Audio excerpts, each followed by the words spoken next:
Shalom my family, kita bertemu lagi di Rema malam hari ini. Hari ini kembali kita akan belajar dari firman Tuhan dan saya berikan judul Senjata Makan Tuan.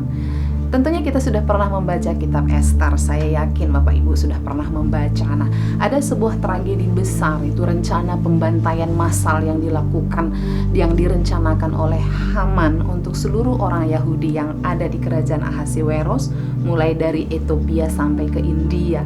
Tetapi diselamatkan oleh seorang tokoh yang bernama Ester.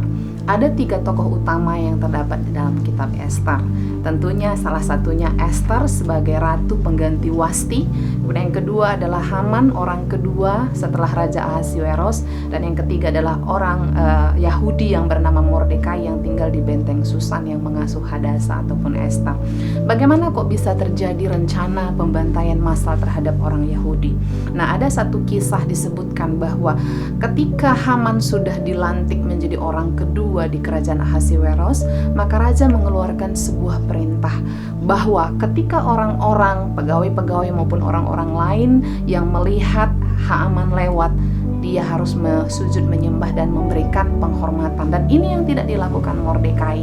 Tindakan Mordekai yang dianggap tidak menghormati Haman adalah titik awal terjadinya kemarahan dan kegeraman di hati Haman, sehingga dia mereka-rekakan 3 hal yang akan dia lakukan terhadap Mordekai dan seluruh bangsa Yahudi yang terdapat di dalam kitab Ester pasal 3. Yang pertama, dia hendak menyulahkan Mordekai.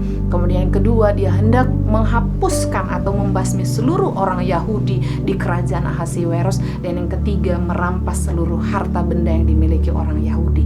Tapi puji Tuhan Bapak Ibu Saudaraku terkasih, itu tidak terjadi. Kenapa? Ada satu kesalahan yang dilakukan oleh Haman. Kita tahu bahwa Haman itu memiliki jabatan yang tinggi di kerajaan Ahasiweros.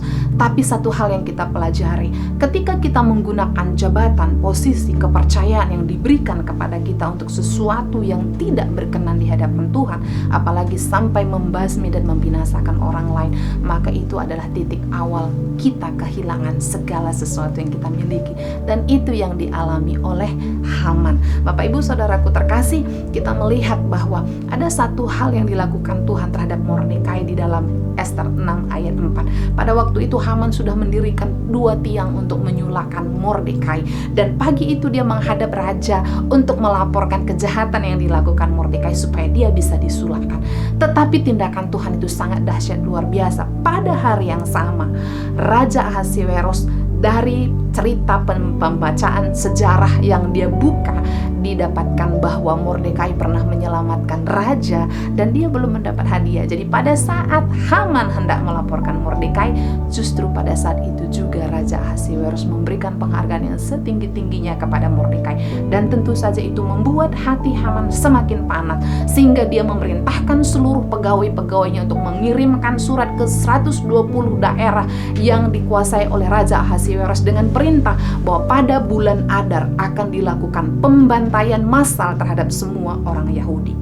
Tetapi Ester dan Mordekai mengambil tindakan yang tepat, seperti yang disampaikan gembala kita di Morning Blessing. Do God will with the God way and wait the God time. Dan kita melihat dengan adanya doa puasa bersama yang dilakukan Ester di seluruh benteng Susan dan juga Mordekai, maka dia mendapatkan perkenanan dari Raja Ahasiweros untuk membukakan setiap tindak muslihat yang dilakukan oleh Haman. Dan kita tahu dari ceritanya di dalam Ester 7 ayat ke-10, yang tadinya tiang dibuat Haman untuk menyulahkan Mordekai, itu justru digunakan untuk menyulahkan dirinya sendiri. Jadi senjata makan tuan. Yang kedua, di dalam Ester pasal 9 ayat 10 juga disampaikan di sana bahwa seluruh keturunan ataupun ke-10 anak-anak Mordekai dibunuh.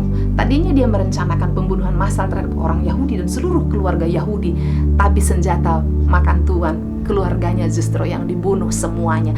Dan kita melihat juga di dalam kisah pasal yang lain disebutkan bahwa seluruh harta Haman itu diambil dan diberikan kepada Ester dan Mordekai. Padahal sebenarnya yang dia reka-rekakan adalah seluruh harta orang Yahudi itu dirampas dan masuk di dalam perbendaharaan raja.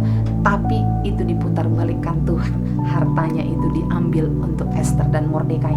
Dan posisi orang kedua di kerajaan Ahasiweros yang tadinya ditempati oleh Haman itu diberikan kepada Mordekai.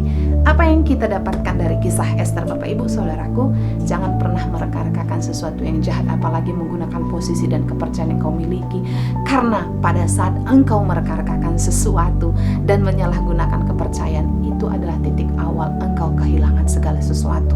Dan apa yang kita dapatkan dari sikap Mordekai, dia sebenarnya orang biasa, tapi dia merawat Ester dengan penuh kasih selama ini. Kita belajar satu hal, perbuatan baikmu tidak pernah sia-sia.